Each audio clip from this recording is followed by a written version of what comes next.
আওয়ামী লীগ নিষিদ্ধের দাবিতে এখন উত্তাল রাজধানী ঢাকা। ছাত্র জনতার জুলাই শক্তি একত্রিত হয়ে এখন দাবিতে সোচ্চার। প্রতিদিনই একই দাবিতে উত্তাল রাজধানী ঢাকার রাজপথ। দাবিতে যুক্ত হয়েছে আগে আওয়ামী লীগ নিষিদ্ধ, তারপর নির্বাচন। এই আওয়ামী লীগকে নিষিদ্ধ করে তাদের বিচার করে এরপরে আমাদের দেশটাকে নির্বাচনের ব্যবস্থা করতে হবে, এটাই আমাদের দাবি। সারা বাংলাদেশের মানুষের একটাই দাবি, এই বাংলাদেশে খুনি হাসিনা এই বসবাস করতে পারবে না। এই দেশে মানুষ এই খুনি হাসিনার আর কোনোদিন বুকে জড়াবে না। মানুষের যে ক্ষতি করেছে, যে হত্যা করেছে, যে গুম করেছে, যে লুণ্ঠন করেছে, যে মানুষের ক্ষতি করেছে এই বাংলার মানুষের, এই মানুষ আর এই হাসিনারে দেখতে চায় না। হাসিনার দল এবং যুবলীগ, আওয়ামী লীগ পেশিবাদের এই মাটিতে আর প্রতিষ্ঠিত করতে দেবে না। বিগত 16 বছরের জুলুম নির্যাতনের পাশাপাশি আওয়ামী লীগকে ইসলাম ও দেশ বিরোধী বলছেন আন্দোলনকারীরা।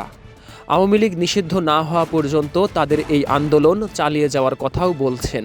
এই 16 বছরে যে পরিমাণ মানুষ গুম, খুন, আহত, পঙ্গু, নিহত হয়েছে, এর জন্য আমরা কখনোই আওয়ামী লীগের পুনর্বাসন দেখতে চাই না এই বাংলায়।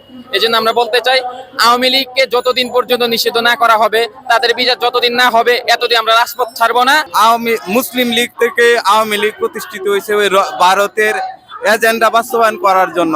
তাই বাংলাদেশে আওয়ামী লীগকে আর রাজনীতি করার সুযোগ দেওয়া হবে না। আওয়ামী লীগ হচ্ছে ভারতীয় বিজেপির একটি শাখা, যা বাংলাদেশে ভারতের সুবিধা যেগুলো আছে এগুলো বাস্তবায়ন করার জন্য আওয়ামী লীগ বাংলাদেশে রাজনীতি করে। আওয়ামী লীগ যে কাণ্ড ঘটাইছে বাংলাদেশের মধ্যে, পৃথিবীর ইতিহাসে এই ধরনের কাণ্ড করে আওয়ামী লীগ আর কেউ করে নাই। সে হলো ফ্যাসিস্ট দল, সে হলো খুনির দল, সে হলো এই জালেমের দল। এই আওয়ামী লীগ নিষিদ্ধ চায়। বাংলাদেশের 20 কোটি মানুষ এই আওয়ামী লীগ নিষিদ্ধ চায়। এমন একটা লোক চায় না যে আওয়ামী লীগ চাই। এলাকাতে যাই না যাই আওয়ামী লীগ নিষিদ্ধ হওয়ার একই দাবি। এই বাংলাদেশের মধ্যে আওয়ামী লীগের রাজনীতি আর করতে চায় না এবং কেউ দেখতেও চায় না। এই বাংলাদেশের মাটিতে আর আওয়ামী লীগের জায়গা হবে না, হবে না, হবে না। আন্দোলনকারীরা বলছেন, হাজার হাজার ছাত্র জনতার রক্তের বিনিময়ে অর্জিত 24-এর বিজয় আওয়ামী লীগের পুনর্বাসন কখনোই মেনে নেবে না।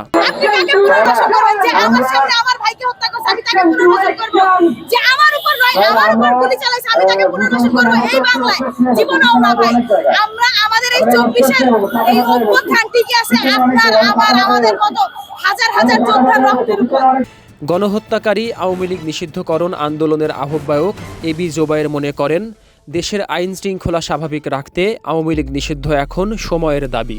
আওয়ামী লীগ একটা বর্বরোচিত গণহত্যা চালানোর পরেও তাদের মধ্যে কোনো ন্যূনতম অনুশোচনা নাই। আমরা দেখেছি মধ্যে হচ্ছে নানাভাবে আওয়ামী লীগ চেষ্টা করেছে ফিরে আসার, কখনো ডাকাত হয়ে, কখনো আনসার লীগ হয়ে, নানাভাবে।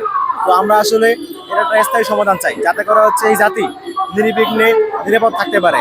বিক্ষোভকারীদের দাবি, কোনো চক্রান্ত করে অভ্যুত্থানের খুনি দল আওয়ামী লীগকে পুনর্বাসন করা যাবে না।